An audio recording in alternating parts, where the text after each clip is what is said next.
I should have known something was wrong when Cameron insisted I wear the burgundy dress, not the emerald one I'd chosen that complimented my eyes, but the one he'd picked out 3 weeks ago and left hanging in my closet with a note that said, "Wear this tomorrow night."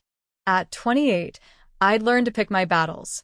A dress wasn't worth the argument, especially not tonight. Our engagement anniversary deserved celebration, not conflict. The Belisar restaurant occupied the top floor of the Paramount building. All crystal chandeliers and floor-to-ceiling windows overlooking Manhattan's glittering skyline. I'd been here once before for my promotion celebration at the architecture firm.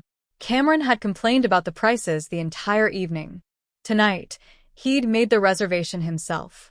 My heels clicked across the marble entryway as the maltreated greeted me with a professional smile that didn't quite reach his eyes.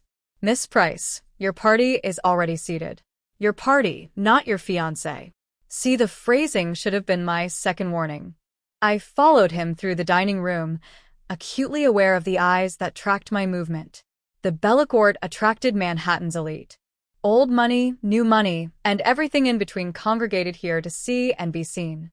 I recognized faces from charity galas and business magazines. 200 people easily, all dressed in designer labels and dripping with jewelry that cost more than my annual salary. Cameron sat at a table near the center of the room, prime real estate for visibility. But he wasn't alone. Sophia Hartwell occupied the chair that should have been mine.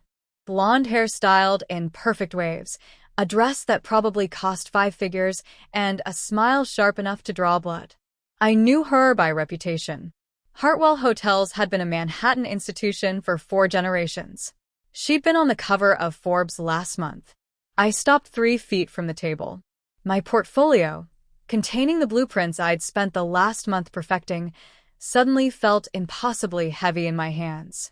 Cameron stood, his expression carefully neutral. "Alyssa, thank you for coming.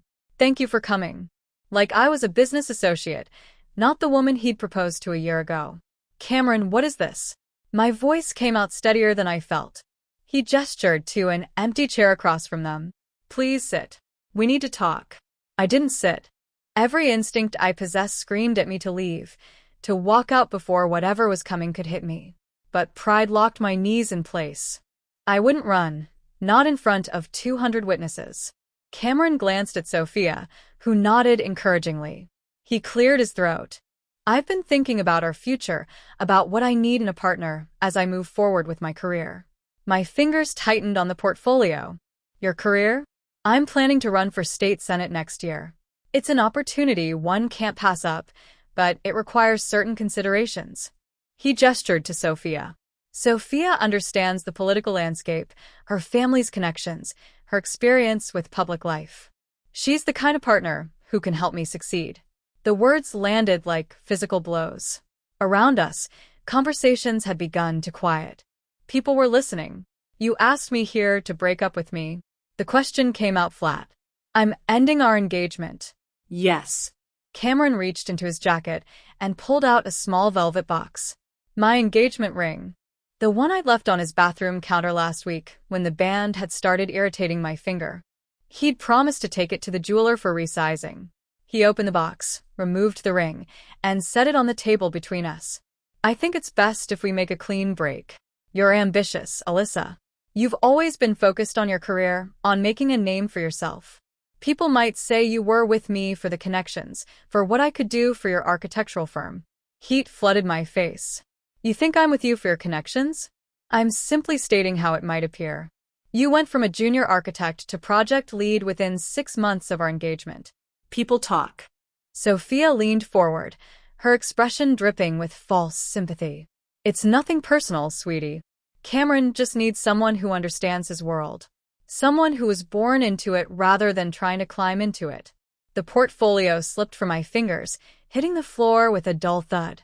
Blueprints scattered across the marble. The project I'd killed myself to complete. The design that had earned me my promotion through genuine talent and 80-hour work weeks lay at their feet like garbage. Cameron didn't even glance at it. "I hope you understand this is what's best for both of us. You'll find someone more suited to your background eventually." Around us, phones had emerged from pockets and purses. Camera flashes sparked in my peripheral vision. Someone was recording this. Multiple someones. I should have said something cutting. Should have maintained my dignity with a perfect exit line that would haunt him forever. Instead, I bent down, gathered my scattered blueprints with shaking hands, and straightened. Keep the ring. I managed. My voice sounded distant, like it belonged to someone else. Consider it payment for the year I wasted. I turned and walked toward the exit. Every step felt like moving through concrete. The conversations around me had become a dull roar. Sympathetic looks and barely concealed smirks followed my path to the door. The mayor traded avoided my eyes as I passed. Even he'd known. They'd all known what tonight was really about. The evening air hit me like a slap when I pushed through the doors.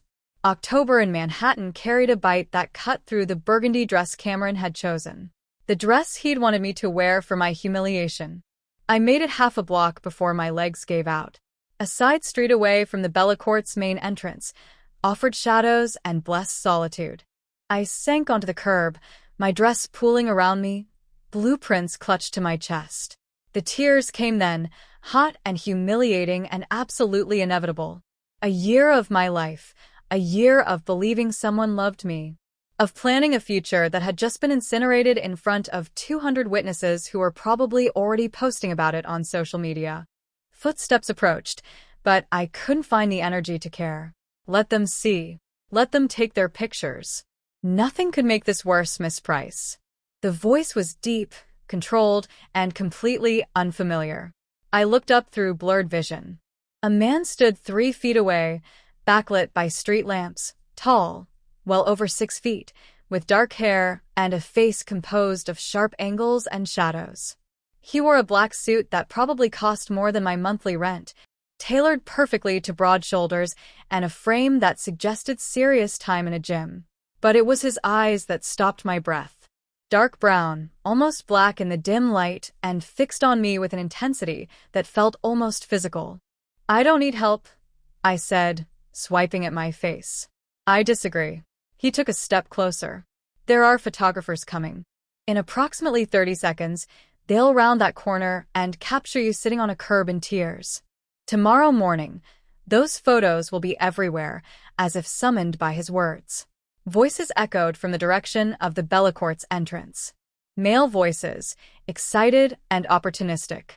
The stranger extended his hand. "My car is here, unless you prefer to give them the show they're hoping for." I stared at his hand, strong fingers, a platinum watch that glinted in the streetlight, and absolutely no reason to trust him. But the voices were getting closer. I grabbed his hand and let him pull me to my feet. A black car idled at the curb, sleek and expensive. He opened the rear door, and I slid inside, blueprints and all. He followed, settling beside me with economical grace. The door closed, sealing us in leather-scented darkness. "Drive," he said to the man behind the wheel. The car pulled away from the curb just as 3 men with cameras burst around the corner.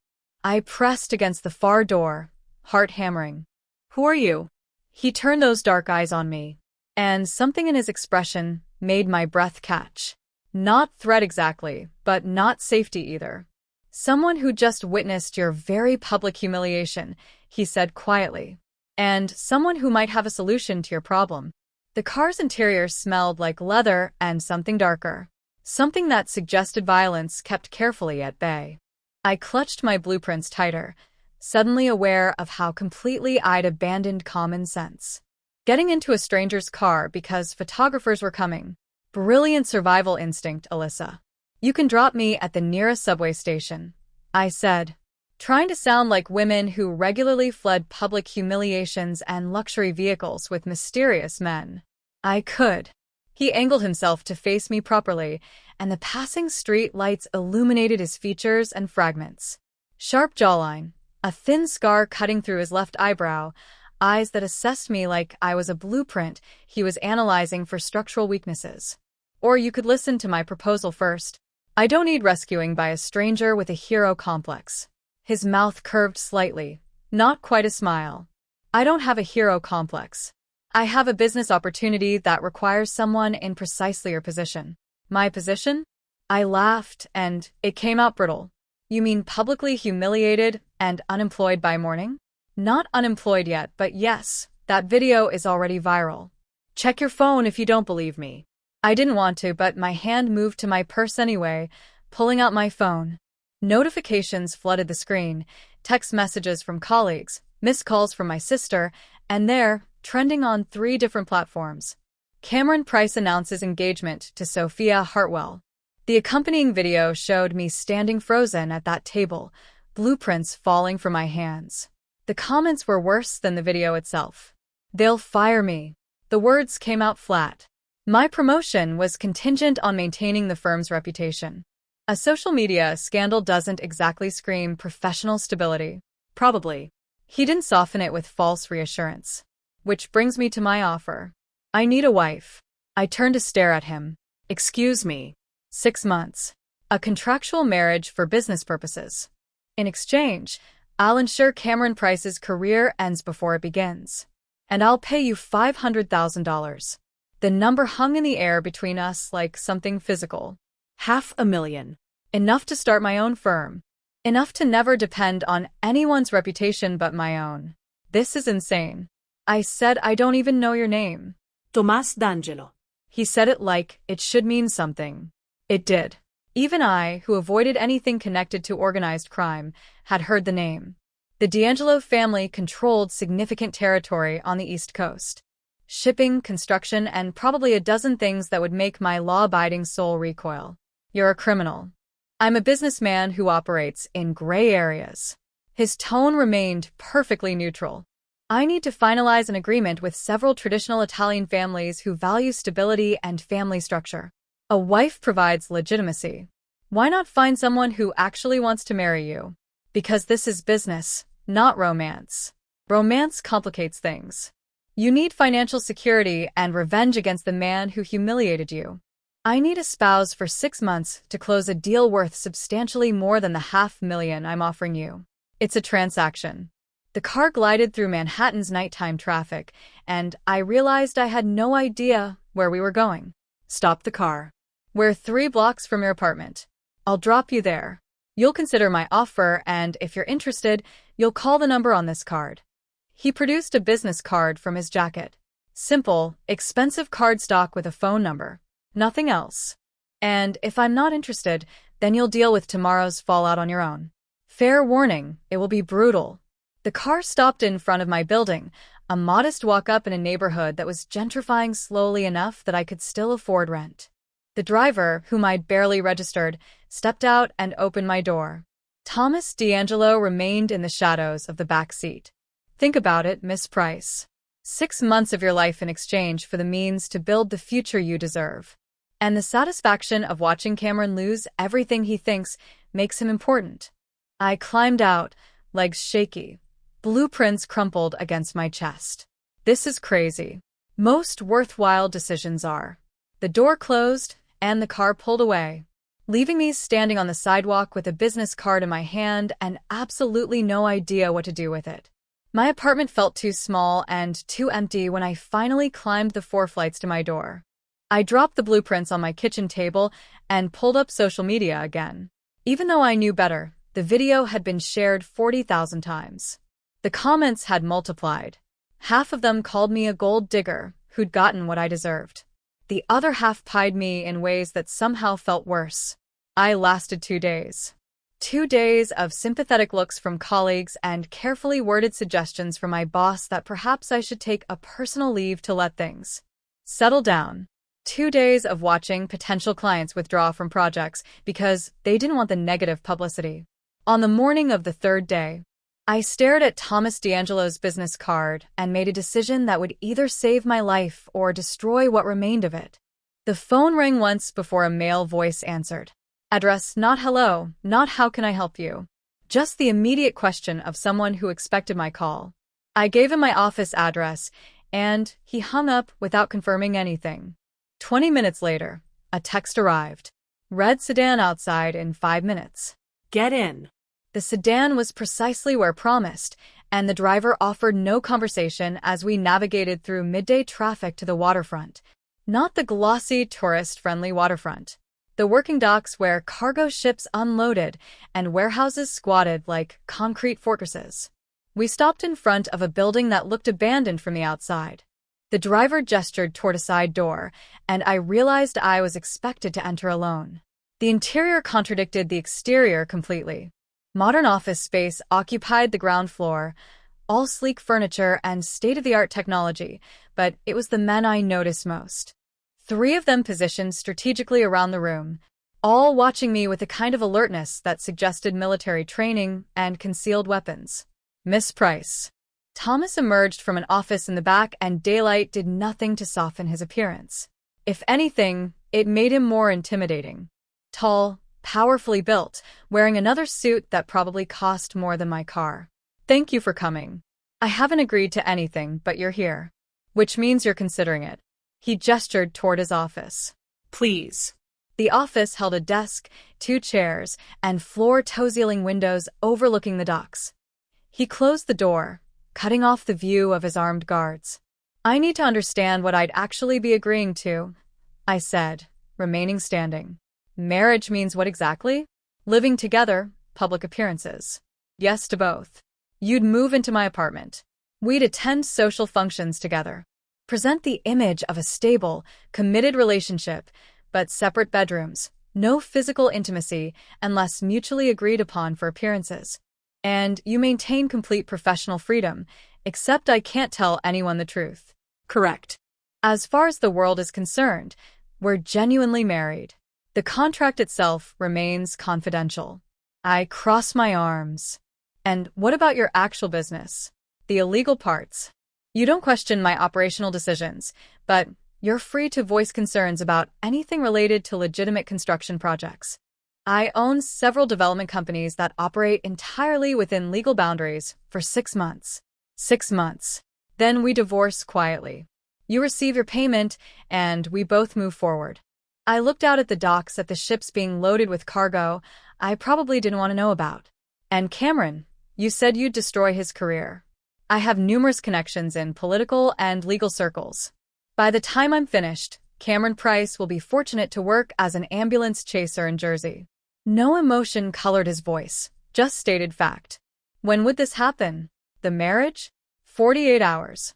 I have a judge who owes me favors. Private ceremony, legal and binding. This is completely insane. You've mentioned that. Are you saying no? I turned back to face him. Those dark brown eyes held no judgment, no pressure, just patient, waiting for a decision he seemed confident I'd already made. Maybe I had 500,000, I said in writing. And I want to confirm that separate bedrooms means actual separation. No expectations. Done. He moved to his desk, produced a document that suggested he'd prepared this well in advance, and slid it across to me. Read it. Take your time. If you agree, sign. I read every word. The contract was surprisingly straightforward. 6 months, marriage in name and legal standing.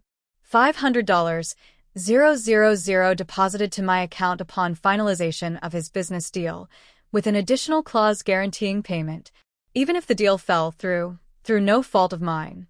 My hand shook slightly as I signed my name. Thomas added his signature below mine, witnessed it, and extended his hand.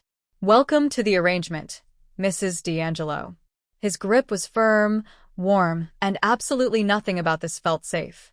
The penthouse occupied the entire top floor of a building in Tribeca that didn't advertise its existence. No doorman, just biometric security and cameras positioned at angles that covered every approach. Thomas's driver had delivered my belongings 3 hours ago.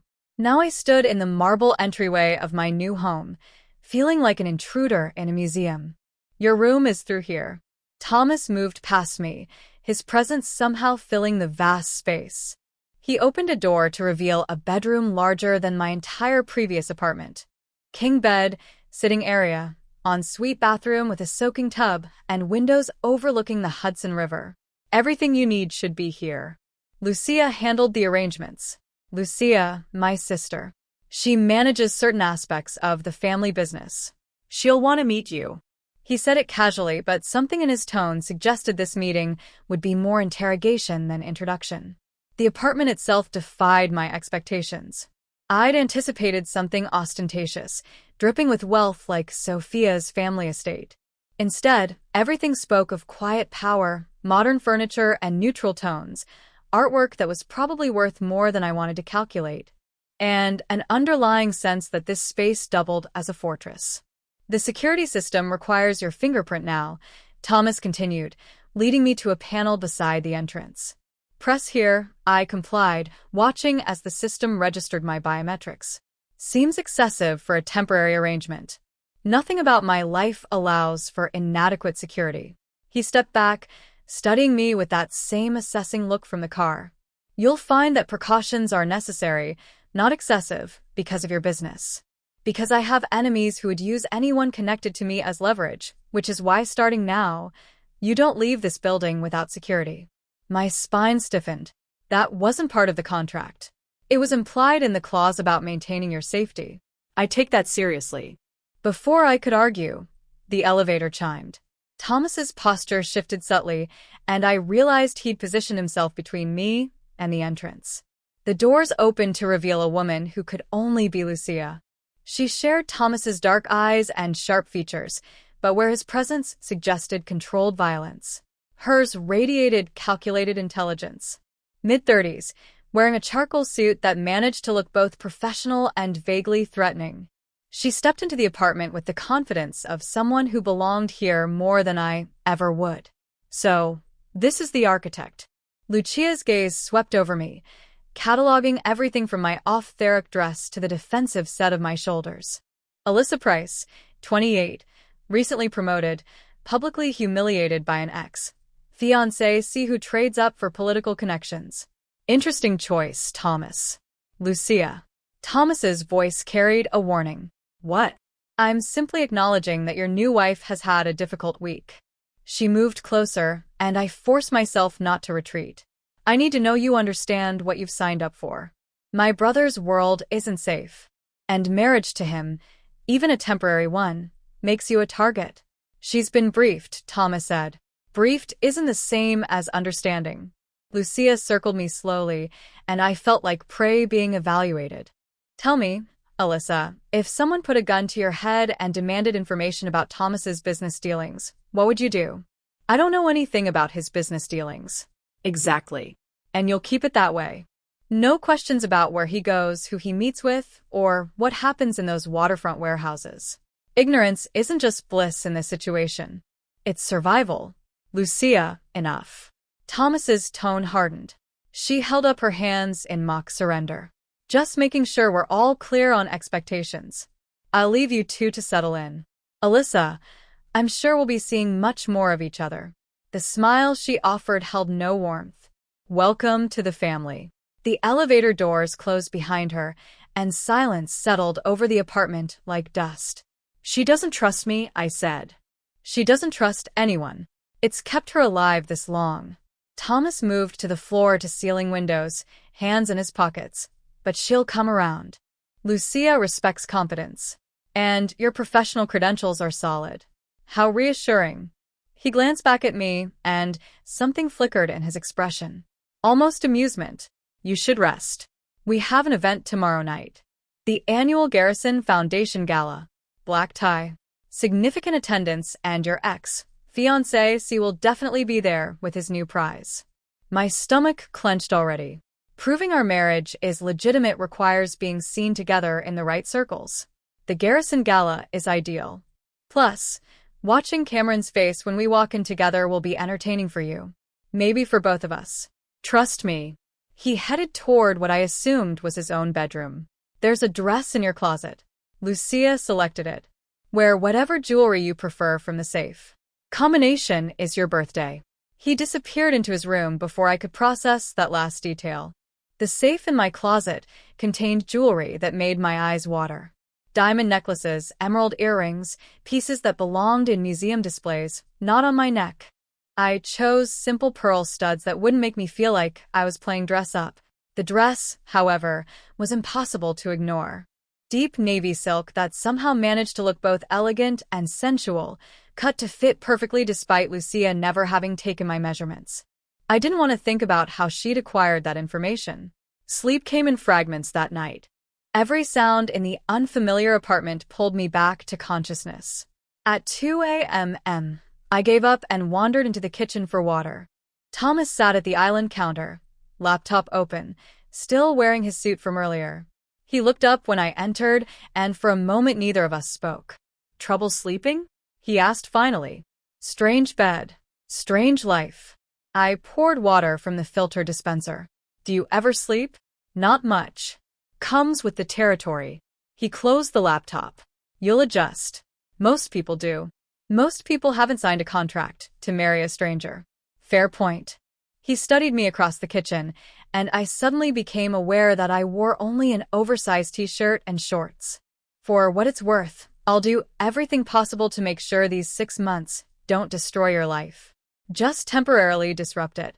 "Exactly." That almost smile returned. "The gala tomorrow will set the tone.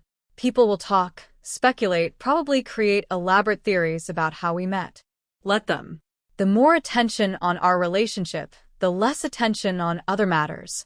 "You mean your actual business?" "I mean anything that doesn't concern you." He stood, and I realized how much space he occupied just by existing. "Get some rest, Alyssa. Tomorrow will be easier if you're not exhausted." He left me alone in the kitchen, and I finished my water in the dark, watching the city lights blur through the windows. The next evening arrived too quickly. The dress fit like it had been designed for me, and the pearl earrings provided just enough elegance without screaming desperation.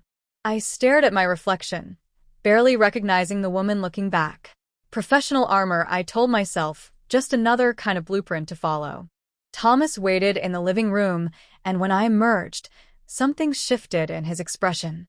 Not quite approval, more like recognition that I'd understood the assignment. "You look perfect," he said simply. "Thank you for specifying that this is a performance." His mouth curved slightly. "Everything is a performance, Alyssa. The only difference is how well we execute it." The car ride to the gala passed in silence. Thomas spent it on his phone speaking in low tones about shipments and schedules that I deliberately didn't listen to. When we pulled up to the Metropolitan Museum, where the Garrison Foundation had rented the entire building, photographers lined the entrance like a gauntlet. Thomas stepped out first, then turned to offer his hand. "Ready?" "No, absolutely not." But I took his hand anyway and let him guide me into the camera flashes. Questions erupted from the press line. "Mr. D'Angelo, who is your date? Is it true you recently got married? Miss Price, how long have you known Thomas D'Angelo?" Thomas ignored them all, his hand settling on my lower back as we moved through the entrance. The touch burned through the silk of my dress, proprietary and deliberate. Message received, I thought. To everyone watching, I belong to him now. The gala's main hall glittered with Manhattan's elite. I spotted business leaders, politicians, and more than a few faces I recognized from gossip columns. And there, near the center of the room, stood Cameron and Sophia. They saw us at the same moment. Cameron's expression shifted from confident to confused to something that looked almost like panic. Thomas leaned down, his breath warm against my ear. "Shall we go say hello to your ex-fiancé? I think it's time he met your husband." The possessive emphasis on husband shouldn't have sent heat through my veins, but it did. And I let Thomas guide me directly toward the couple who'd humiliated me less than a week ago. This was going to be interesting. Cameron's face went through several expressions in rapid succession as we approached. Confusion melted into recognition, then something closer to genuine alarm when he registered Thomas's hand resting possessively on my waist. "Alyssa." He recovered his composure with visible effort. "I didn't expect to see you here. Funny, I was thinking the same about you." I kept my voice light, pleasant. "Cameron, Sophia, I'd like you to meet my husband, Thomas D'Angelo." Sophia's carefully maintained smile fractured. "Husband, that's impossible. The engagement just ended a week ago." Thomas's tone remained conversational, but his presence commanded attention from everyone within earshot. Plenty of time for Alyssa and me to recognize what we have. "We were married 3 days ago in a private ceremony." Cameron's throat worked. He knew the name D'Angelo. Everyone in Manhattan's power circles knew that name and what it represented. How convenient. Sophia managed, recovering slightly. You certainly moved on quickly, Alyssa. Thomas's fingers tightened imperceptibly on my waist. My wife doesn't need to justify her choices to anyone, especially not to people who lack the grace to treat her with respect. The temperature around our small circle dropped several degrees. Cameron cleared his throat. Of course, we wish you both every happiness. I'm sure you do. Thomas's smile held no warmth. Enjoy your evening. He guided me away before either of them could respond, his hand never leaving contact with my body. We were through clusters of guests, and I felt eyes tracking our movement. Whispers followed in our wake. That was brutal, I murmured. That was necessary. By tomorrow morning, everyone who matters will know you're untouchable. He caught the attention of a passing waiter and secured 2 glasses of champagne. Now we circulate, let people see us together, and establish that this marriage is legitimate. The next hour blurred into a parade of introductions. Business associates of Thomas, politicians who smiled too widely, socialites who assessed my dress and jewelry with predatory interest. Thomas handled it all with practiced ease, introducing me as his wife with a possessiveness that felt disturbingly natural. When we finally found a quiet corner near the museum's Greek sculpture exhibit, I exhaled tension I hadn't realized I was holding. You're good at this, Thomas observed. Most people find these events exhausting. I spent years attending firm functions where I was the youngest person in the room by a decade. I learned to adapt. I sipped the champagne, which was predictably excellent. Though I'm usually not playing the role of Mafia wife. Technically, you're playing the role of my wife. The Mafia part is secondary. Sure, because people definitely see you as just a businessman. His expression shifted. Something darker entering those brown eyes. They see what I allow them to see. Power, control, success. The specifics of how I achieve those things remain deliberately vague. Before I could respond, Lucia appeared from the crowd like a sharply dressed specter.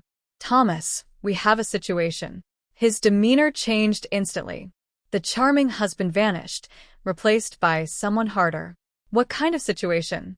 Franco Verani is here with architectural plans for a development project in Red Hook. He's presenting them to the Castiano family in the East Gallery. Something passed between them. Some silent communication I couldn't decipher. Thomas's jaw tightened. Excuse me for a moment. He disappeared into the crowd with Lucia, leaving me standing alone among priceless artifacts. I should have stayed put, played the beautiful wife waiting for her husband's return. Instead, curiosity pulled me toward the East Gallery.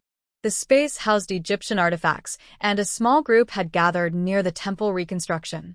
I recognized some faces from earlier introductions. The Castiano family, old money Italian with connections that spanned continents. And there, presenting large blueprints spread across a makeshift table, stood a man who could only be Franco Verani. He was shorter than Thomas, stockier, with olive skin, and eyes that suggested cruelty lived close to the surface. His suit cost a fortune, and he wore it like armor. The location is ideal, Franco said, gesturing to the plans. Direct port access, minimal residential complaints, and construction can begin within 3 months of approval. I moved closer, angling to see the blueprints. My architectural training kicked in automatically, analyzing the drawings with professional interest. Something was wrong. The structural supports were inadequate for the building height indicated. The foundation specifications didn't match the soil composition typical of Red Hook's waterfront. And the loading dock design suggested purpose-built access for vehicles much larger than standard commercial trucks. This wasn't a legitimate development project. This was a facility designed to conceal something. Alyssa. Thomas appeared at my elbow, his tone neutral, but his body language screaming tension. I see you found the architectural discussion. Franco's gaze snapped to me, assessing and dismissive in equal measure. Your wife has an interest in construction. My wife is an architect, a talented one. Thomas's hand settled on my lower back again. What do you think of the plans, darling? The endearment sounded natural. Practiced. I played along. They're interesting. though I noticed the foundation specifications seem unusual for waterfront construction. Franco's expression hardened fractionally. The engineers assured me the design is sound. I'm sure they did. I kept my tone light, conversational. It's just that Red Hook's soil composition typically requires deeper pilings for buildings over 6 stories. These plans show 8 stories with relatively shallow foundation work. It seems risky. Silence fell across the small gathering. The Castellanos exchanged glances. Franco's eyes narrowed. Perhaps your wife should focus on her own projects. D'Angelo Franco said softly. Perhaps your engineers should review their calculations. Thomas's voice remained pleasant, but something lethal lurked beneath the surface. My wife has designed multiple waterfront structures. If she sees a problem, there's usually a problem. We left the gallery shortly after, and Thomas's grip on my arm was gentle, but unyielding as he guided me toward the exit. We collected our coats in silence, and the car ride home began with tension thick enough to choke on. I didn't mean to interfere, I said finally. You didn't interfere. You identified something I should have caught myself. He stared out the window at passing streetlights. Franco isn't building commercial space. He's creating a warehouse for contraband storage, probably weapons. The inadequate foundation would actually serve his purpose, allowing for underground additions without proper permitting. And you stopped it by having me point out the flaws publicly. I stopped it by making sure the Castellanos know the project is poorly planned. They won't invest in something that could collapse and draw regulatory attention. He turned to face me. You may have just prevented a territorial war. The weight of that statement settled over me. I thought I wasn't supposed to question your business. You were questioning my business. You were applying your professional expertise to a construction project. There's a difference. Something shifted in his expression. Thank you. The penthouse felt different when we returned. Less like a fortress, more like shared space. Thomas loosened his tie, poured whiskey from a crystal decanter, and gestured toward the couch. Seat. We should talk. I obeyed, kicking off heels that had been killing me for hours. He settled at the other end of the couch, maintaining respectful distance. Franco will figure out that you identified the problems in his plans. Thomas said he'll see you as an obstacle should I be worried. I won't let anything happen to you. But you need to understand that by helping me tonight, you've entered my world more deeply than either of us planned. I studied him in the low light of the apartment. Strong features, that scar through his eyebrow that suggested violence in his past, eyes that held too many secrets. Why do I get the feeling this arrangement just became significantly more complicated? Because you're intelligent enough to recognize when circumstances shift. He took a slow sip of whiskey. The question is whether you're prepared for what comes next. Before I could answer, my phone buzzed. A text from my boss at the architecture firm. Effective immediately. You're on paid leave pending review of recent publicity. We'll reassess your position in 30 days. I showed Thomas the screen. He read it without expression. They're trying to appease clients who saw you as a liability. He said, it won't work. By next week, you'll have more project offers than you can handle. How can you possibly know that? Because people are already talking about Thomas D'Angelo's architect wife, who publicly embarrassed Franco Versani without breaking a sweat. That kind of composure and expertise. It's valuable. He stood, collecting his whiskey, and moved toward his bedroom. At the door, he paused. For what it's worth, I'm glad you didn't stay put in that corner, like I expected you to. Your instincts tonight were perfect. The compliment shouldn't have warmed me. This was a business arrangement. 6 months and $500,000. Nothing more. But when I finally made it to my own bedroom, I caught myself smiling at my reflection. And the woman looking back seemed different somehow. Stronger, more certain. Dangerous territory, I thought. Getting used to this. I fell asleep anyway. And for the first time since moving into the penthouse, I didn't wake up once until morning. My paid leave turned into unexpected freedom. For the first time in 3 years, I had mornings without rushed commutes and evenings without deadline panic. I should have enjoyed it. Instead, restlessness drove me back to work within the week. Tackling personal projects from Thomas's penthouse while he conducted business I deliberately didn't ask about. We'd fallen into a strange rhythm. Breakfast together when his schedule allowed, careful conversations that skirted anything too personal, and nights where we occupied opposite ends of the apartment like respectful strangers. The tension from the gala had faded into something more manageable, almost comfortable, which should have been my first warning that something was about to shatter the equilibrium. I was reviewing blueprints for a residential complex I'd been designing in my spare time when Thomas emerged from his office, phone pressed to his ear. His expression had shifted into something darker, all the careful controls stripped away. How many? He listened, jaw tightening. Keep her there. I'm coming now. He ended the call and turned to me. Get your things. We're leaving. What happened? There's a situation at one of my construction sites. I need to handle it personally. He was already moving toward the door, grabbing a jacket from the closet. You're coming with me. Why would I come to a construction site? Because leaving you here without me defeats the purpose of keeping you protected. He held the door open, and something in his expression told me arguing would be pointless.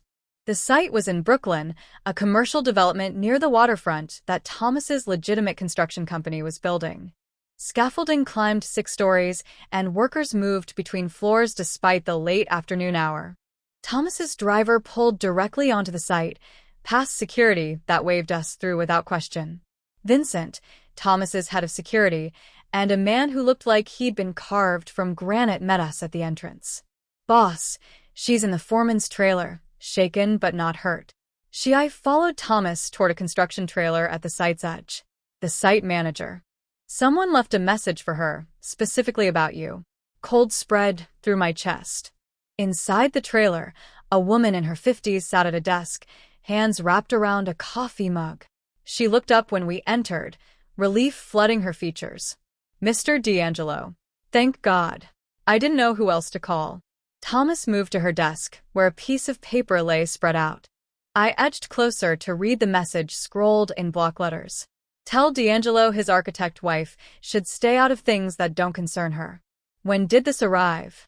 Thomas's voice had gone flat, empty of inflection in a way that was somehow more frightening than anger. 2 hours ago. Taped to my office door. I called Vincent immediately. Good. Take the rest of the day. Vincent will ensure you get home safely. Thomas picked up the note carefully, sliding it into his jacket pocket. Alyssa, wait in the car. I want to see the site. He turned to look at me, and something in his expression made my breath catch. Fear. Actual fear. Raw and unconcealed. Alyssa, I'm an architect, Thomas. If someone is threatening me over construction projects, I want to see what they're so concerned about. For a long moment, he simply stared at me. Then he nodded once, sharp and decisive. Vincent, sweep the perimeter again. I'm taking her through. The construction site smelled like concrete, dust, and metal. Thomas stayed close as we climbed temporary stairs to the 2nd floor, his hand hovering near my lower back without quite touching. His security detail fanned out around us, alert to every shadow. This is a mixed-use development, Thomas explained, his tone carefully neutral. Retail on the ground floor, offices above, completely legitimate business. But Franco thinks I'm interfering with more than just his projects. Franco is realizing that having you around makes it harder for him to operate. You have expertise he can't easily counter. We stopped at a window opening that overlooked the water. This is exactly the kind of location he'd want for his warehouse. We acquired the property before he could. The pieces clicked together.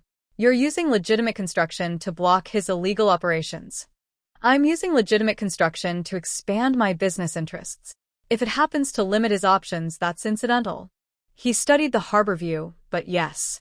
And now he's decided to make you a target. He left a note. That's not exactly a direct threat. Thomas turned to face me, and the intensity in his dark brown eyes pinned me in place. It's a declaration of intent. Next time it won't be a note. So what do? We increase security. You don't go anywhere without Vincent or someone equally capable. And wow, the explosion wasn't loud. More like a muffled thump from somewhere below us. But the building shuddered, and Thomas's reflexes kicked in instantly. He grabbed me, pulling me away from the window as shouting erupted from the ground floor. Stay behind me. His voice had gone cold. Controlled. He moved toward the stairs, one hand on my arm, the other reaching for something at his back. A gun, I realized with distant shock. He was armed. Vincent appeared at the bottom of the stairs, weapon drawn. Gas main rupture in the basement, contained, but we need to evacuate. Could be deliberate. Thomas's grip on my arm tightened. We descended quickly, his body positioned between me and any potential threat. Workers streamed past us toward the exits, and the organized chaos suggested they drilled for exactly this scenario. We made it to the car without incident, but Thomas didn't relax until we were several blocks away. He kept his hand on my knee, fingers pressed hard enough to leave marks through my jeans. Are you hurt? His voice was rough. No, I'm fine. Thomas, look at me. He did finally, and what I saw in his expression made something in my chest tighten. Not just fear, terror, the kind that came from experiencing loss before. I'm okay, I said again, softer. His hand moved from my knee to cut my face, thumb brushing my cheekbone. This isn't worth $500,000. This isn't worth any amount of money. What are you saying? I'm saying we end the contract tonight. I'll still pay you. Still destroy Cameron, but you go somewhere safe until a no, Alyssa. No, I'm not running because someone tried to intimidate us with an explosion that was probably faulty construction, not sabotage. The lie felt transparent even as I spoke it, but I pushed forward anyway. I signed a contract, 6 months. I don't break my commitments. Something shifted in his expression. The fear remained, but something else emerged alongside it. Something that looked dangerously like admiration. You're either incredibly brave or completely foolish. Both, probably. My pulse hammered against my throat. But I'm not leaving. The car pulled into the underground garage beneath the penthouse building. Neither of us moved to exit immediately. Thomas's hand remained against my face, warm and possessive, and I couldn't remember why I'd insisted on separate bedrooms and professional distance. I lost someone once, he said quietly. My wife 7 years ago. We were driving home from a restaurant, and a car forced us off the road. I survived. She didn't. The pain in his voice was raw, unfiltered. Thomas, I'm sorry. They targeted her to hurt me. A rival family sending a message about territorial disputes. I swore after that night I'd never put anyone in that position again. Never care enough about someone to make them vulnerable. But you married me because it was supposed to be a contract business. No real emotion involved. His thumb traced my jawline, and his eyes held mine with an intensity that stole my breath. Except somewhere between the gala and tonight that changed. I should have pulled away. Should have reminded him about the agreement, the terms, the very clear boundaries we'd established. Instead, I leaned into his touch. Thomas, this isn't a he kissed me before I could finish the sentence. Not gentle, not tentative, a claiming kiss that tasted like fear and relief, and something deeper that neither of us had words for. His hand slid into my hair, angling my head as he deepened the kiss. And I responded with equal intensity. Months of tension finally finding release. When we finally broke apart, both breathing hard, he pressed his forehead against mine. I can't lose you, he whispered. I won't survive it again. Then don't push me away. I gripped his jacket, anchoring myself to something solid in a world that had shifted beneath my feet. We face this together or we don't face it at all. His laugh was short, almost bitter. You have no idea what you're signing up for. Then show me. No more protecting me from information. No more treating me like I'm fragile. If I'm really in danger, I need to know everything. He pulled back enough to study my face, searching for something. Whatever he found must have satisfied him, because he nodded slowly. Everything, he agreed. Starting with the fact that Franco Vanni isn't working alone. Someone close to me has been feeding him information. Someone who knew exactly where you'd be today. The implication settled over me like ice water. You have a traitor. I have a problem that could get us both killed if we don't identify them first. He finally released me, straightening in the seat. Welcome to my world, Alyssa. It's significantly more complicated than construction plans and foundation specifications. We exited the car and headed for the elevator. And I realized with startling clarity that the contract I'd signed had become irrelevant somewhere along the way. This wasn't about money anymore. This wasn't even about revenge on Cameron. This was about survival, partnership, and something that felt dangerously close to the kind of connection I'd sworn to avoid. The elevator doors closed, sealing us in, and Thomas reached for my hand. I let him take it, fingers intertwining with his, and didn't let go until we reached the penthouse. Thomas's penthouse transformed overnight into a strategic hub. Maps, marked with pins and circles, covered the dining table. Lucia arrived at dawn, files thick enough to serve as weapons, and they spent hours analyzing intricate patterns I couldn't comprehend. I, meanwhile, was confined to my bedroom, Vincent a silent, imposing sentinel outside my door, protected, secured, utterly sidelined. By noon, my patience had worn thin. "This is preposterous," I declared, pushing past Vincent's half-hearted protest, and striding into the dining room where Thomas and Lucia were hunched over surveillance photos. "You can't imprison me in my room." Thomas looked up, exhaustion etching shadows beneath his eyes. "I can keep you safe. That's what matters." "Safe and uninformed," I retorted. Your promise of no more protection from information lasted barely 12 hours. Lucia's gaze darted between us, a calculating glint in her eyes. "She has a point, Thomas. If she's a specific target, she deserves to grasp the full extent of it." "The full extent," Thomas said, his voice hard, "is that Franco has an insider who knew Alyssa would be at that construction site. Until I identify them, everyone is a suspect, even Lucia." I moved closer to the table, scrutinizing the photos. Men in expensive suits, some familiar from the gala, even Vincent. "Vincent has been with me for 15 years. Lucia is family," Thomas conceded, tension tightening his shoulders, his fingers gripping the table's edge. "But yes, technically, until proven otherwise, everyone could be compromised." "Then let me assist," I said, pulling out a chair and sitting uninvited. "I'm an architect. I solve structural issues by analyzing patterns. Perhaps I can spot something you've missed." Lucia raised an eyebrow at Thomas. "I like her. She's tenacious." "Tenacious is one word for it," Thomas murmured, then gestured to the scattered files. "Fine. These are the 23 individuals with access to your location yesterday, either my schedule or security details, or both." I scanned the list. Most names meant nothing, but one near the bottom made my stomach clench. "Cameron Price's legal counsel is with Hartman and Associates," I stated slowly. "That's the firm handling real estate for your construction company." Thomas and Lucia exchanged glances. How do you know that? Thomas asked. "Cameron used to boast about landing them as a client. Said they represented some of the biggest developers on the East Coast." I pulled the relevant file closer. "If Cameron has access to Hartman's records, he'd know about your projects, timelines, locations, everything." Lucia was already on her phone, speaking rapid Italian. Thomas leaned back, studying me with an intensity that warmed my skin. "You're right.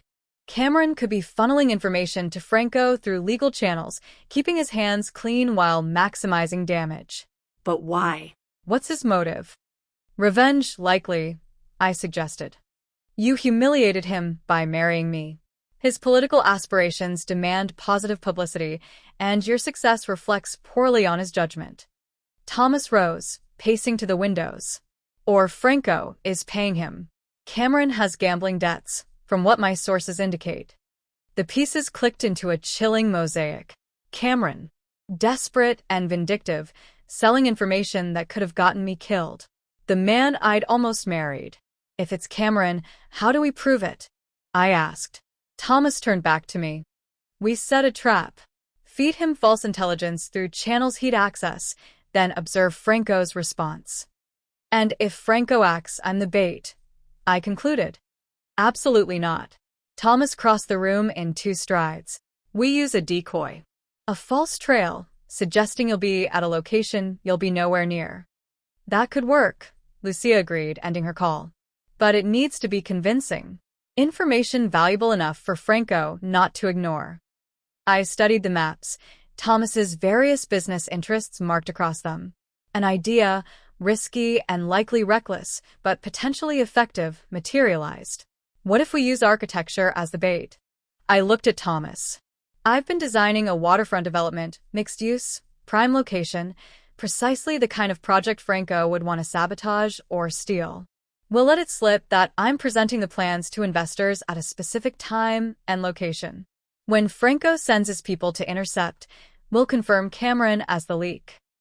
Thomas nodded slowly. It's dangerous. Everything about this situation is dangerous, I countered. At least this way, we control the variables. Lucia smiled, sharp and approving. I'm beginning to understand why you married her, Thomas. She thinks like one of us.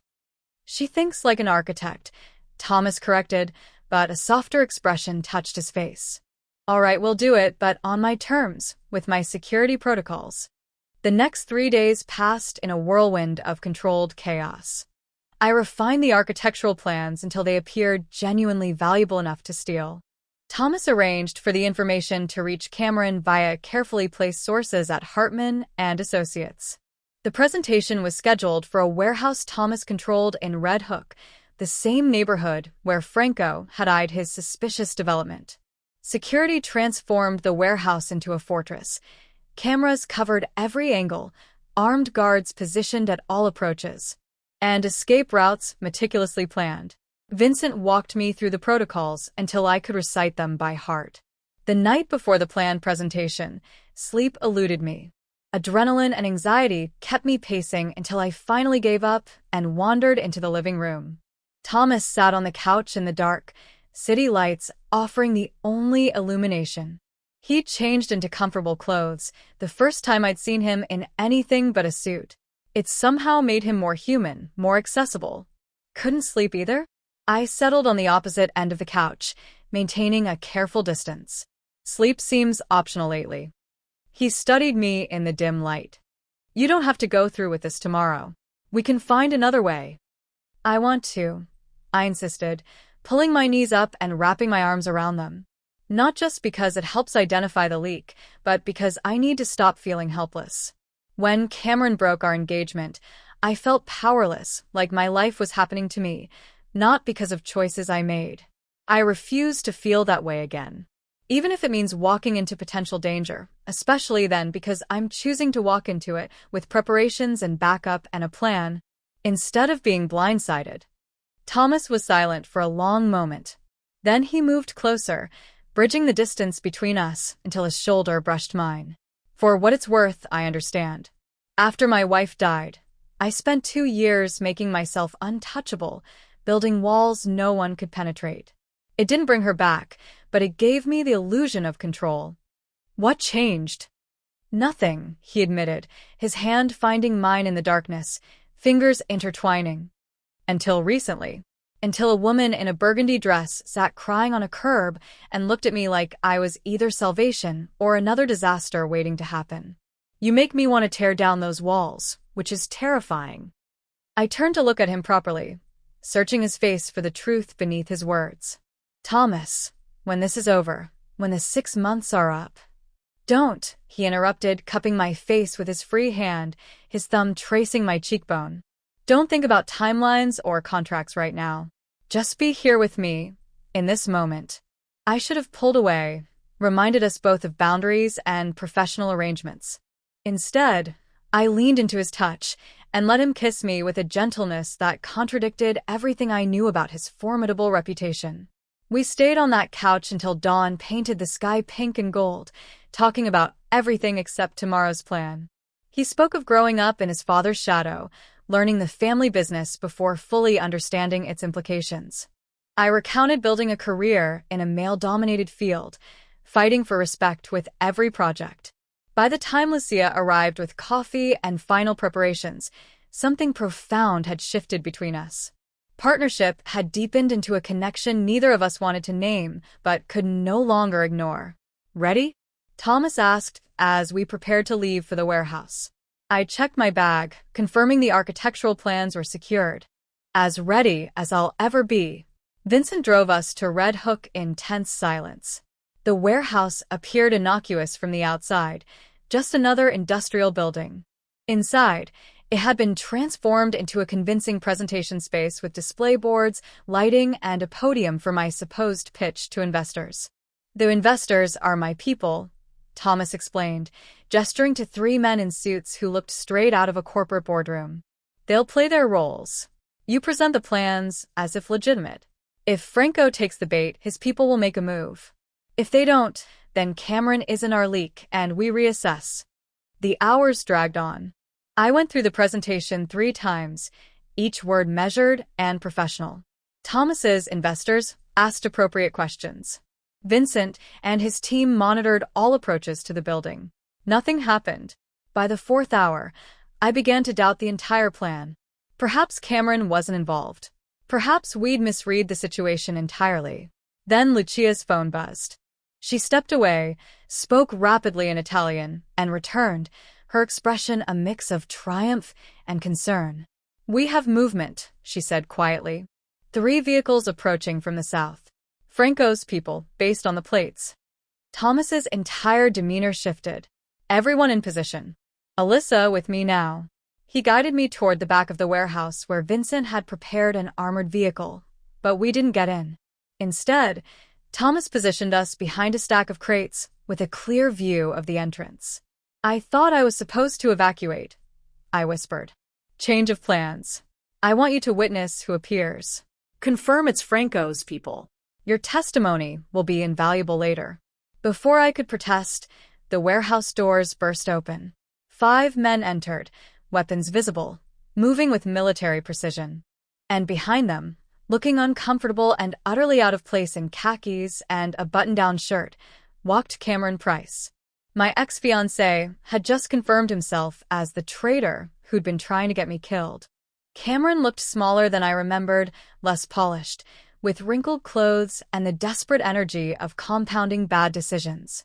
He glanced around nervously while Franco's men fanned out, searching for architectural plans that didn't exist in any accessible location. "She should be here," one of Franco's men said, his English thick with an accent. The schedule said presentation at 2 o'clock. "Maybe she got spooked," Cameron's voice carried across the empty space. D'Angelo could have realized we had access to his calendar. Or maybe D'Angelo set a trap and you walked right into it.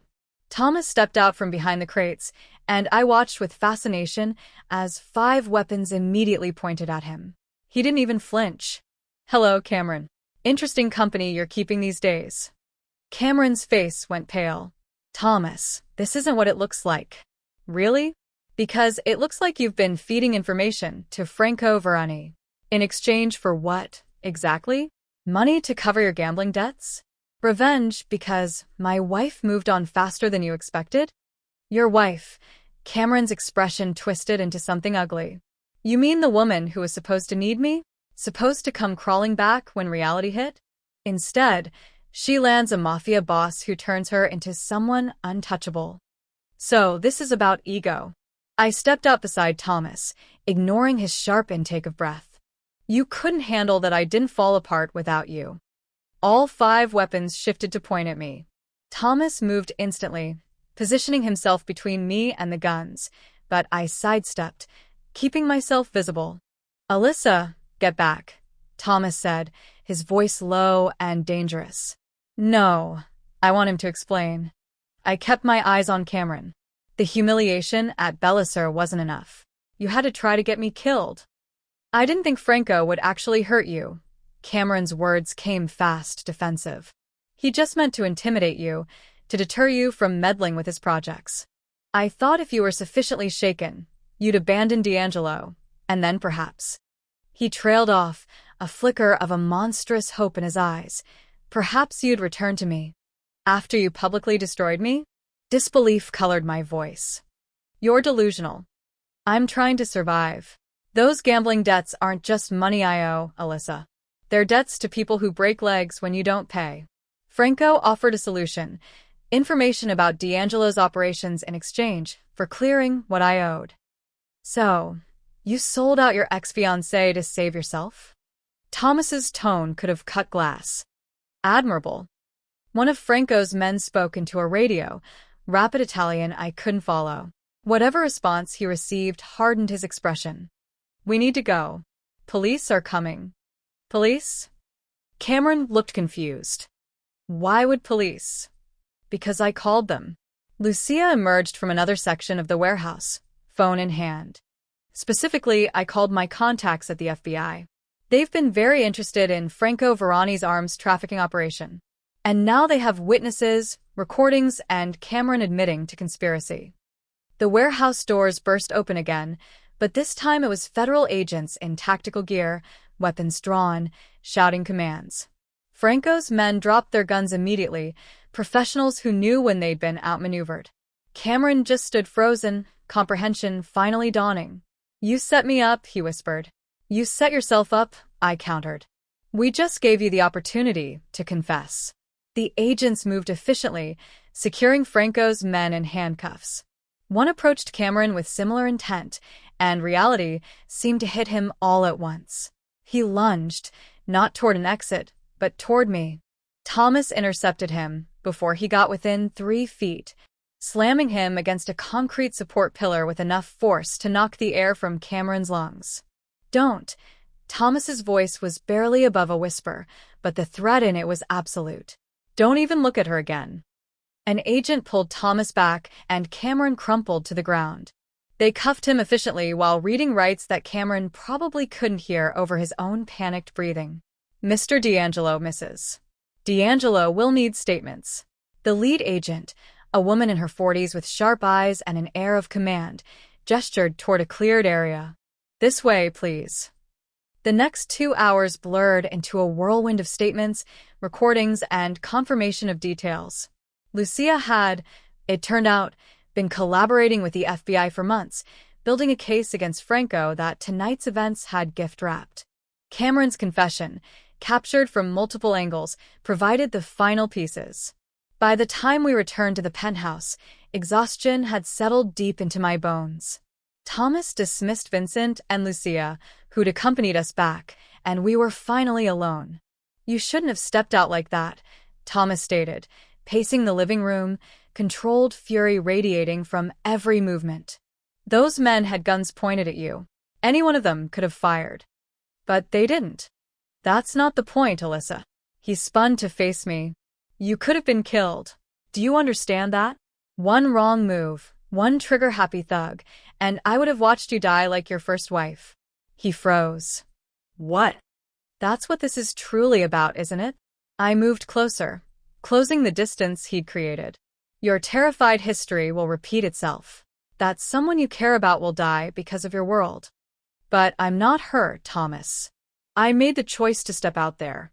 I needed Cameron to see that I wasn't afraid of him anymore. You should be afraid. Fear keeps people alive. And love makes that life worth living. The word hung in the air between us, impossible to retract. Thomas stared at me as if I'd spoken in a foreign language. Love. Yes, love. I reached for his hand, felt the tremor running through his fingers. I know this wasn't supposed to happen. The contract was clear, clinical, temporary. But somewhere between the gala and tonight, I fell in love with you. And I think you fell in love with me, too. He pulled his hand away, creating distance again. You don't know what you're saying. This is adrenaline. Post-crisis reaction. This is me standing in your living room, telling you the truth. My voice remained steady even as my heart hammered. I love you. Your darkness, your protectiveness, the way you look at me like I'm both precious and impossibly frustrating. I love that you built walls to keep people safe, and then let me climb over them anyway. Alyssa, I can't, his voice cracked. Everyone I love ends up in danger. My wife died because of me. Tonight, you almost died because of me. I almost died because Cameron is a selfish coward who made terrible choices. That's not on you. I closed the distance again, refusing to let him retreat. And your first wife's death wasn't your fault either. You didn't force that car off the road. You didn't pull the trigger or plant the bomb, or whatever actually happened. You survived, Thomas. That's not a crime. He grabbed my shoulders, not gently. How can you be so reckless with your own safety? How can you stand here and tell me you love me when loving me means living with constant threats? Because the alternative is living without you. And that sounds infinitely worse. I reached up, cupping his face. I'm choosing this. Choosing you. Choosing us. Not because of a contract or money or revenge, but because when I look at you, I see home. Something in him broke. I watched the walls he'd maintained so carefully crumble. He kissed me desperately, hands tangling in my hair, pulling me impossibly closer. I responded with equal intensity, pouring every emotion from the past weeks into the connection between us. When we finally broke apart, both breathing hard, he pressed his forehead to mine.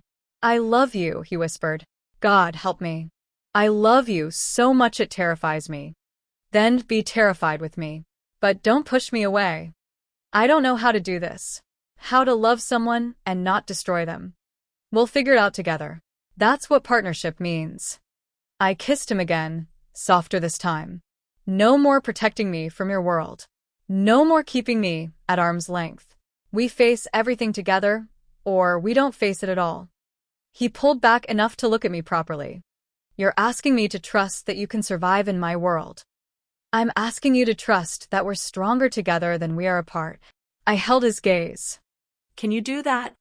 For a long moment, he simply studied me, and I could see him wrestling with instincts honed by years of loss and paranoia. Then finally he nodded. Together, he agreed. Everything. No more secrets. No more protection from information. You're my partner, not my possession. Exactly. Relief flooded through me. Now, can we please sit down? I've been running on adrenaline for hours, and I'm about to collapse. He laughed, the sound rusty but genuine, and guided me to the couch. We collapsed into the cushions, his arm around my shoulders, my head against his chest. His heartbeat was steady beneath my ear, grounding and real. The contract is void, he said after a moment, not because of technicalities, but because this isn't a business arrangement anymore. I know. I don't care about the money. You'll get it anyway. I keep my promises. His fingers traced patterns on my shoulder. But I'm hoping you'll stay for different reasons. I'm staying because I love you. You complicated, overprotective, occasionally infuriating man. Good, because I have no intention of letting you go. He kissed the top of my head. Fair warning, my world doesn't get less dangerous just because we're in love. I wouldn't expect it to, but we'll handle it together. Together, he repeated like he was testing the word. I think I could get used to that. We stayed on that couch as night settled over Manhattan. Neither of us willing to move, both of us finally understanding that what we'd built was worth every risk. 3 months later, Manhattan appeared different from the penthouse windows. Or perhaps it was my perspective that had shifted, now understanding that the city's gleaming surface concealed layers of complexity I'd never imagined before marrying Thomas D'Angelo. The original 6-month contract had expired 2 weeks prior. I'd signed the divorce papers Thomas prepared, watched him file them, and then moved my belongings from the guest bedroom into his, acknowledging that contracts govern business, but what we shared now transcended any legal document. My architecture firm occupied a modest office in Chelsea, funded by the $500,000 Thomas had insisted on transferring despite my protests. 3 employees, 6 active projects, and a reputation for innovative design that had nothing to do with my husband's influence and everything to do with work that finally bore only my name. You're thinking too loudly, Thomas murmured, emerging from the bathroom, hair damp from the shower. Dressed in the casual clothes that still seemed incongruous on someone so associated with power suits and control. I can hear it from across the apartment. I'm thinking about tonight, I replied, turning from the window, watching him move through our bedroom with the economical grace that always captivated me. Are you certain about this? A celebration at the very restaurant where you were publicly humiliated? Absolutely, he confirmed, crossing to me, his hands settling on my waist. It's poetic justice. Besides, the look on certain people's faces will be worth whatever astronomical amount they're charging for the private event. The Bellisser restaurant, the scene of my lowest point, had been transformed into the venue for what Thomas insisted on calling our real wedding celebration. Not a legal ceremony. Since we were technically already married and divorced and living together in a relationship that defied conventional categorization, but a public declaration that what we had was genuine, permanent, and entirely on our terms. Sophia will be there, I noted. She RSVP'd yes, probably out of morbid curiosity. Good. She should see what she forfeited when she chose Cameron. His mouth curved into something predatory. Cameron, who was currently awaiting trial on conspiracy charges and likely regretting every decision that led him to that warehouse. I'd followed the news. Cameron's fall had been spectacular and public, his political aspirations incinerated before they could properly ignite. Sophia had distanced herself immediately, their engagement broken within 48 hours of his arrest. Last I'd heard, she was dating a tech entrepreneur and pretending the Cameron chapter had never happened. I don't hate him anymore, I said, surprising myself with the truth. I almost feel sorry for him. He destroyed his own life, trying to destroy mine. That's more generous than he deserves. Thomas pulled me closer, and I leaned into his solid warmth. But it's one of the things I love about you. You don't carry grudges once justice has been served. Justice had indeed been served. Franco Verani faced federal charges that would keep him imprisoned for decades. His organization had crumbled without leadership, territory absorbed by families who operated with slightly more legal consideration. The explosion at Thomas's construction site had been ruled accidental, faulty gas lines rather than sabotage, but we both knew the truth. Franco had tried to kill me and failed. My phone buzzed with a text from Lucia. Car arrives at 7. Don't be late to your own party. And wear the green dress, not the blue one. Trust me, I said, showing Thomas the message. Your sister is terrifying. She's efficient. There's a difference. But he smiled, the expression transforming his face from intimidating to almost boyish. Though I agree about the green dress. It makes your eyes impossible to look away from. The afternoon passed in comfortable routine. Thomas reviewed shipping manifests for his legitimate import business, while I finalized plans for a residential project in Brooklyn. We'd learned to occupy the same space without crowding each other. Partnership extending beyond crisis management into the mundane details of daily life. By 7 o'clock, I wore the green dress Lucia had insisted on, emerald silk that Thomas had indeed been unable to look away from. His own suit was impeccable, charcoal gray with subtle pinstripes, and together we looked like exactly what we were, a power couple, Manhattan elite. Dangerous and respectable in equal measure. The Belisar hadn't changed. Same crystal chandeliers, same floor-to-ceiling windows, same marble floors I'd crossed in humiliation months ago. But tonight, those floors led to a private dining room Thomas had reserved entirely. And the 200 guests weren't witnesses to my destruction. They were witnesses to my resurrection. Lucia met us at the entrance, stunning in midnight blue, her sharp assessment confirming we'd followed her dress code instructions. Perfect. Everyone important is already here. A few surprises too, but good ones. Define good surprises, Thomas said, immediately suspicious. You'll see. Come on. Your guests are waiting. The private dining room had been transformed with elegant simplicity. White flowers, soft lighting, round tables arranged to encourage conversation. And the guests themselves represented an interesting cross-section of Manhattan society. Business leaders, architects, politicians who'd survived Cameron's fall.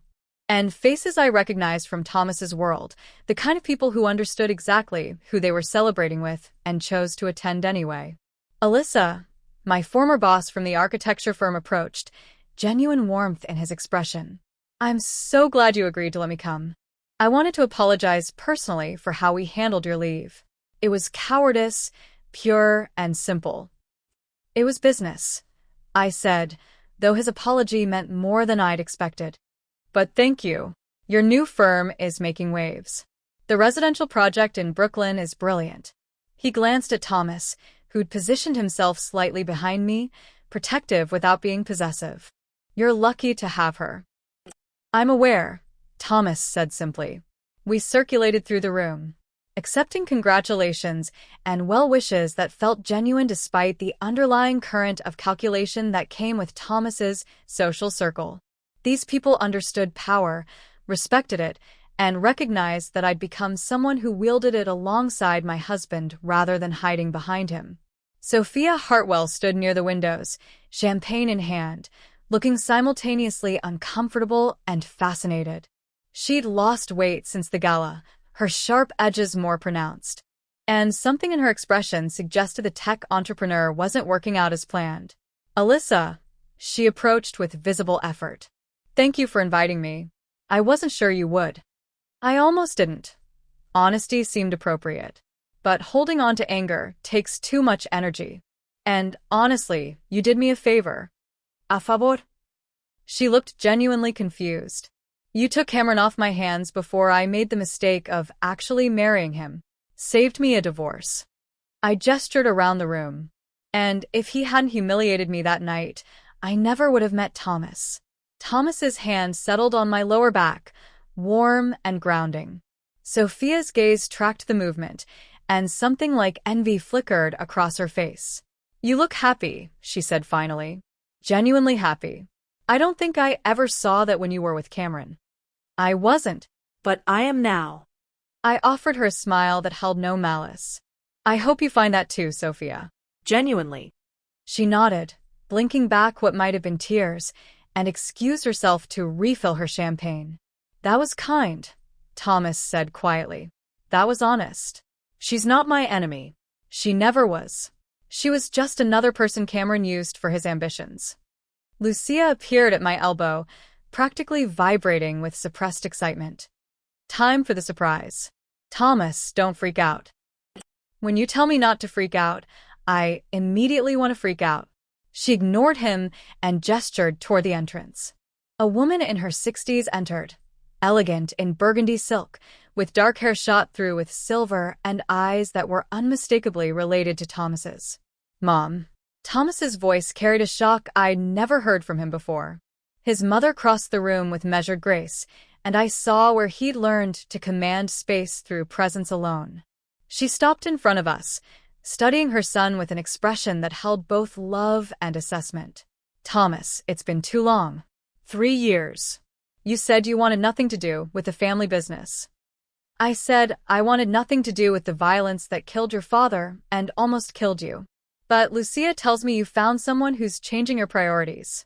I wanted to meet the woman who accomplished the impossible." She turned to me, and being assessed by Thomas's mother felt more nerve-wracking than facing down Franco's armed men. "Mrs. D'Angelo, I managed. It's an honor.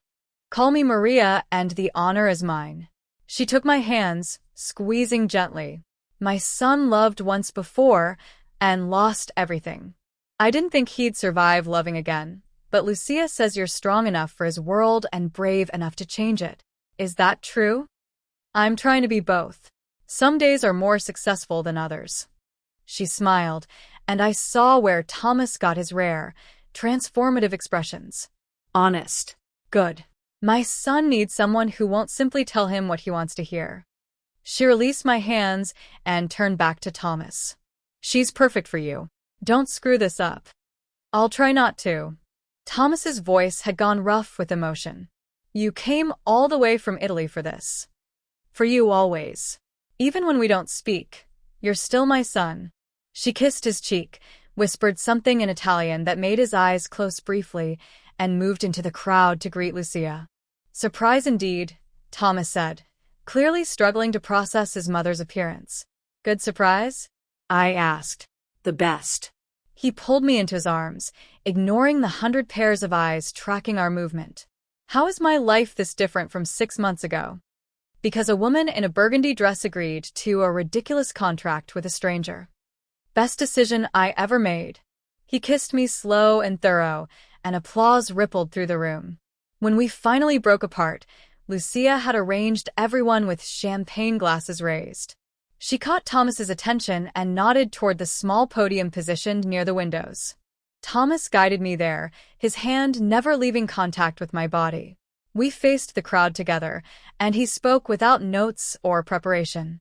6 months ago, he began, his voice resonating with uncharacteristic openness, I witnessed a woman's most private humiliation made public.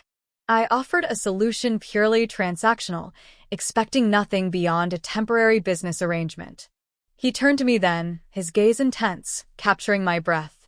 Instead, I found a partner who not only refuses to let my world remain unchanged, but who sees structure and boundless potential where I once saw only chaos. Alyssa didn't just agree to marry me, she agreed to stand with me, to challenge me, to make me a better man than I ever believed possible. He produced a small box from his jacket pocket, and my heart stuttered. We're technically already married and divorced, which makes this legally meaningless. But symbols matter. Choices matter. He opened the box to reveal a ring that was nothing like the contractual band I'd worn months ago. This was platinum, set with emeralds that matched my dress, elegant and distinctive. Alyssa Price, will you marry me? Not for 6 months, not for business purposes, but for every reason that actually matters. The room had gone silent. I looked at Thomas, at the vulnerability in his expression that he'd never shown anyone else, and knew my answer had been inevitable since the night he'd found me crying on a curb. Yes, my voice carried across the sudden hush. For every reason that matters, yes. He slid the ring onto my finger, and the room erupted into applause and cheers, but I barely heard them. Focused entirely on the man in front of me who'd transformed from stranger to savior to partner to home. I love you, he said against my lips before kissing me again. I love you too, even when your world is terrifying and complicated and occasionally violent. Especially then.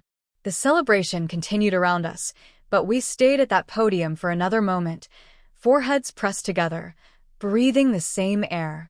Through the windows behind us, Manhattan glittered in the darkness, beautiful and dangerous, and full of possibility. Think we can make this work? I asked quietly. Long-term, permanently, despite everything? With you? Thomas pulled back enough to meet my eyes, his expression turning serious. I think we can survive anything. Fair warning, my past doesn't disappear just because we're in love. There will always be risks, threats, moments that test us. I know. And I'm choosing you anyway. Choosing us. All of it. Then yes, we can make this work. We already have. He kissed me once more, gentle and possessive and full of promise. Welcome to forever, Mrs. D'Angelo. Mrs. Price D'Angelo. I corrected. I kept my name professionally, but yes, forever. We rejoined our guests, accepting congratulations and well wishes. Lucia hugged me with uncharacteristic warmth. Maria offered advice about surviving in the D'Angelo world that was both terrifying and reassuring. Vincent, standing guard near the entrance despite being off-duty, nodded approval. Hours later, when the celebration finally wound down and Thomas and I returned to the penthouse alone, we stood at those floor-to-ceiling windows together, his arms wrapped around me from behind, chin resting on my shoulder. Both of us, watching the city we'd claimed as ours. No regrets, he asked. Not a single one, I replied. Only that I didn't find you sooner. He turned me in his arms, and the love in his expression was so clear, it took my breath away. Thank you for seeing past the contract to what we could actually build together. Thank you for rescuing a woman crying on a curb and offering her the most insane proposal in history. My pleasure. Shall we make a tradition of it? Annually proposing increasingly ridiculous arrangements? As long as they all end with us together, I'm in. He laughed, the sound free and genuine, and kissed me with the kind of intensity that suggested we wouldn't be sleeping for several more hours. Outside, Manhattan continued its endless cycle. But inside the penthouse, we'd built something that transcended the city's chaos. Partnership, love, a future we'd chosen together against every odd. And it all started because I'd worn the wrong dress to the right disaster.